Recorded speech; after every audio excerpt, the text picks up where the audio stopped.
Todavía el mundo no sabía lo que era un ordenador, ni mucho menos un hacker. Corría el año 1917 de un mes de mayo en Cova de Iria, en Portugal. 3 pastorcillos vieron cómo se les aparecía la Virgen y les comunicaba 3 grandes secretos. 2 se conocieron enseguida. El tercero no se conoció hasta este fin de semana. 83 años después, el Vaticano, aprovechando el viaje de Juan Pablo II, ha desvelado el tercer secreto. El atentado de 1981 contra Juan Pablo II fue anunciado, vaticinado a los pastores en 1917. El Papa, de hecho, siempre creyó que la Virgen de Fátima le había salvado la vida. Millones de personas cada año viajan a ese santuario en busca de un milagro parecido. Sagrado Coração de Jesus, que tanto nos amais, pois é que a gente vos ame cada vez mais. Oh, meu Pai do céu, ajudai-me a ter força a conseguir.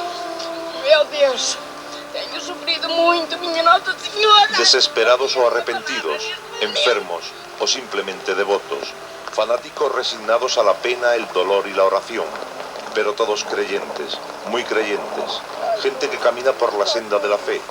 Cada año, más de 5 millones de personas peregrinan a Fátima.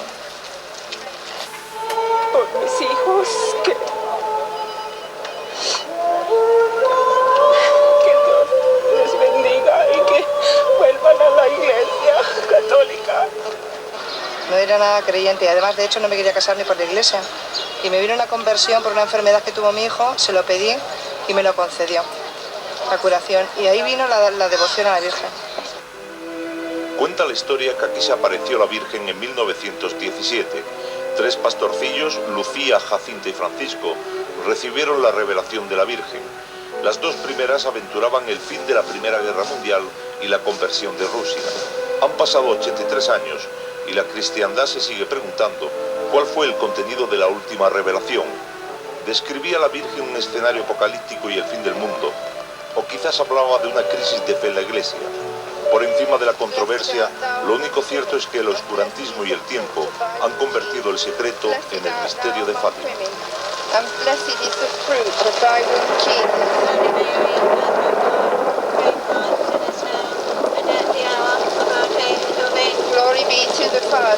Aquel 13 de mayo de 1917 también llovía en Fátima.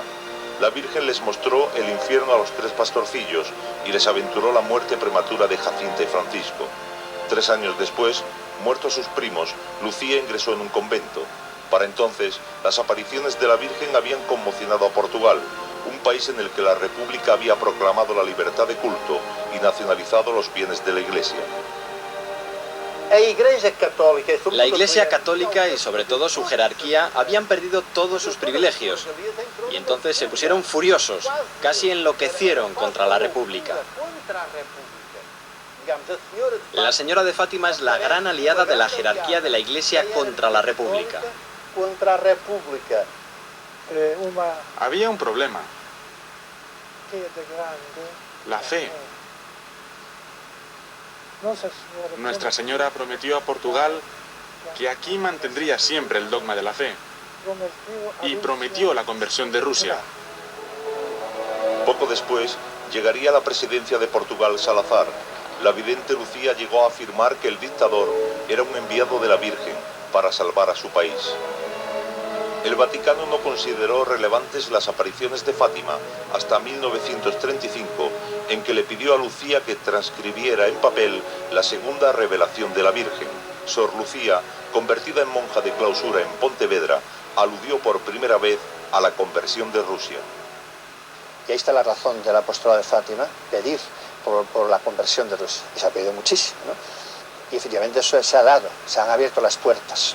Entonces, de una forma que humanamente es inexplicable, pero nosotros lo sabemos, por una actuación realmente, pues todo ese mundo se ha ido viniendo abajo sin ninguna violencia, como un castillo de naipes, ¿no? Algunos críticos piensan que la Iglesia necesitó de la tardía versión de Sor Lucía en una época en que el comunismo amenazaba a la Europa católica.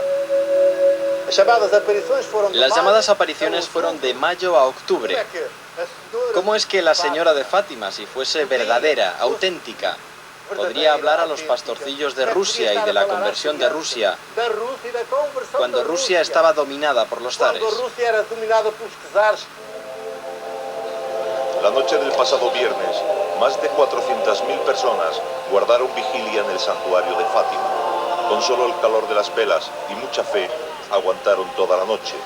Querían ser testigos del acto de beatificación de Francisco y Jacinta.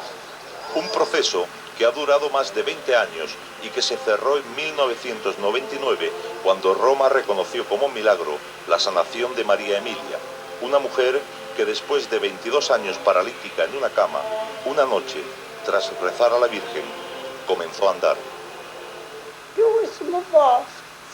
Sentí una voz que me decía, siéntate, que tú puedes. Yo me quedé espantada, sorprendida, y entonces volví a oír la voz que me dijo, levántate, que tú puedes. Solo tenía una manta y la tiré al suelo, y entonces me senté. No me lo podía creer, había conseguido moverme.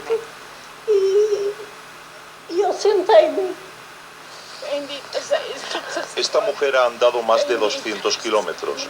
Desgarrada por el dolor, pide por la salvación de su hijo condenado por una enfermedad incurable.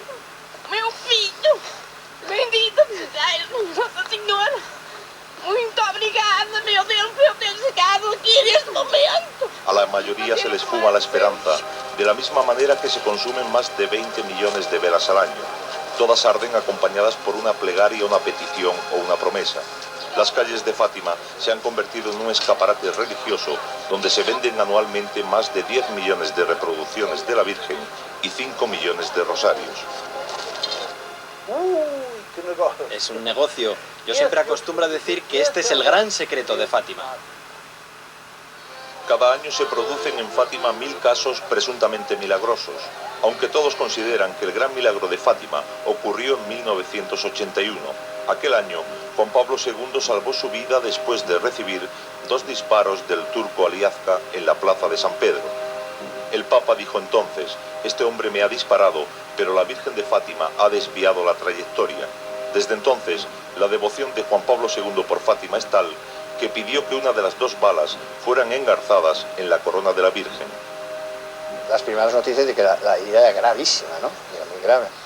Entonces él habla que ha habido una intervención del cielo en su curación. En 1943, Sor Lucía explicó en 5 folios el tercer secreto de Fátima. 5 folios manuscritos que se encuentran guardados bajo llave en el despacho papal. Juan XXIII, después de leer este texto, adjuntó una nota que decía, no me pronunciaré sobre este tema. Y Pablo VI dijo, yo tampoco diré nada. Juan XXIII lo acogió con bastante indiferencia, diciendo que aquello no le concernía, y por el contrario parece ser que a Pablo VI le afectó muchísimo y confirmó su tesis de que Satanás había entrado dentro de la Iglesia. Ahora, con motivo de su tercera visita a Fátima, algunos esperaban que Juan Pablo II revelara el último secreto, pero ha sido el secretario de Estado del Vaticano, el cardenal Ángel Sodano, quien ha adelantado que el tercer secreto de la Virgen se refiere a la protección que hizo de su santidad cuando fue tiroteado por Aliazka en Roma. Algunas voces críticas piensan que la Iglesia juega con los hechos consumados, pero lo cierto es que aquel día de 1981 en que el Papa cayó herido era 13 de mayo, el día en que apareció la Virgen.